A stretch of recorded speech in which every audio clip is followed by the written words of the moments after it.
আসসালামু আলাইকুম রহমতুল্লাহ। আমি সংখ্যালঘুদেরকে নিয়ে কথা বলবো। আসলে সংখ্যালঘু না, তারা বাংলাদেশি। একটু মনোযোগ সহকারে কথাগুলো শুনবেন। আপনি আসলে এই যে যা চলছে সেটার মেইন পয়েন্ট আপনি খুঁজে পাবেন, আমি আশা করি। আসলে সারা বাংলাদেশে সংখ্যালঘুদের উপরে বা হিন্দু, বুদ্ধ, খ্রিস্টান, তাদের উপরে যে মানে ভাঙচুর হচ্ছে, অগ্নিসংযোগ হচ্ছে, এগুলো যেভাবে হচ্ছে সেটা সত্য নয়, আংশিক সত্য।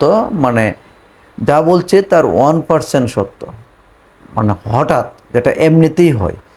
তবে এখানে আরেকটা খেলা হচ্ছে, বাংলাদেশে একটা খেলা হচ্ছে, এইটা আপনার বোঝাইতে হবে। কারণ বিগত 15 বছর বা 16-17 বছর যে দলটা ক্ষমতায় ছিল, আমরা সবাই অবগত আছি, তারা অত্যন্ত মানে দাপটের সাথে মানে দেশ পরিচালনা করছে। লক্ষ লক্ষ কোটি টাকা মেরে দিয়েছে, পাচার করেছে, দুর্নীতি করছে। সুতরাং আপনি এটা ভালো করে জেনে রাখবেন যে তাদের হাতে টাকার কোনো অভাব নাই, তাদের হাতে টাকার কোনো অভাব নাই। আবার টাকা নিয়ে কাজ করার মতন লোকেরও অভাব নাই বাংলাদেশে। তো আপনাকে একটা মানে থিওরি বলবো। ধরেন একটা পূজা মণ্ডপ বানাইতে খরচ হয়েছে 5 লক্ষ টাকা, অথবা একটা ঘর বানাইতে খরচ হয়েছে 5 লক্ষ টাকা। এখন আপনাকে যদি কেউ অফার করে যে ভাই তোর ঘরটা ভাঙচুর করে নে, তোর ঘরটা পুরায় দে, একটা ভিডিও বানাবে, একটু কান্নাকাটি করবে, তোকে 20 লক্ষ টাকা দেওয়া হবে।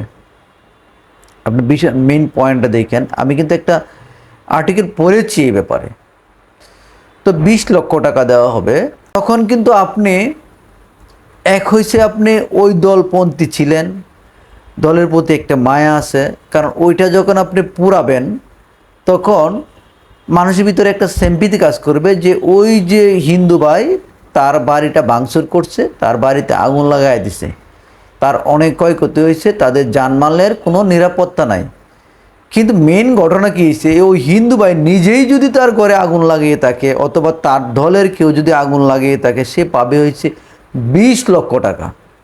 তার মানে তার 15 লক্ষ টাকা লাভ আছে। তো বিষয়টা হচ্ছে এই খেলাটা বাংলাদেশে খেলতেছে। তো এই খেলাটাকে আমাদের দামাতে হবে, এবং এই বিষয়টা মানুষকে বোঝাতে হবে। আপনার ভিডিওটা শেয়ার করবেন, কারণ এই বিষয়টা অনেকেই জানে না কিন্তু। তো এই যে খেলাটা বাংলাদেশে খেলতেছে, কারণ কয়টা হাতে গোনা 1-2টা বাড়িতে আক্রমণ হয়েছে। আবার একটা জিনিস জানিয়ে রাখবেন, যে আক্রান্তগুলো হচ্ছে বা হয়েছিল এই কিছুদিন আগে, সেটা মানে যত সামান্য। কারণ যারা বেশি অন্যায় করছে, ধরেন এই ধরনের টাকার বিনিময়ে কাজ করছে না, টাকার বিনিময়ে যারা পুরাইছে বা যে বাড়িগুলো পড়ছে, এটা তো ওরা অত্যন্ত বেশি অন্যায় করেছে, বেশি অত্যাচার করেছে, জুলুম করে মানুষকে মামলা দিয়ে হ্যারাসমেন্ট করেছে। তাদের বাড়িতে হয়তো সাধারণ জনগণ গিয়ে একটু ধুমকি টুমকি বা হামলা বা ভাঙচুর করছে, কিন্তু বেশিরভাগ ঘটনা কিন্তু এইভাবে ঘটতেছে। কারণ আপনার 20 লক্ষ টাকার বাড়ি পোড়ায় দিলে আপনি 1 কোটি টাকা পাবেন।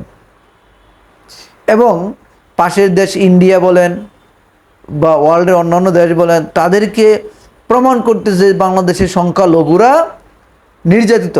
কিন্তু আমি একটা বিষয় পরিষ্কার করে দিতে পারি, বাংলাদেশে কোনো সংখ্যালঘু বলেন, সংখ্যালঘু শব্দটা ব্যবহার করাই উচিত হবে না এখন থেকে। এই বাংলাদেশিদের মধ্যে এখন কেউ আর এই ধরনের নির্যাতনের শিকার না। এগুলো যারা বলতেছে, তারা মিথ্যা বানোয়াট গুজব রটাইতেছে বাংলাদেশের ইমেজকে নষ্ট করার জন্য।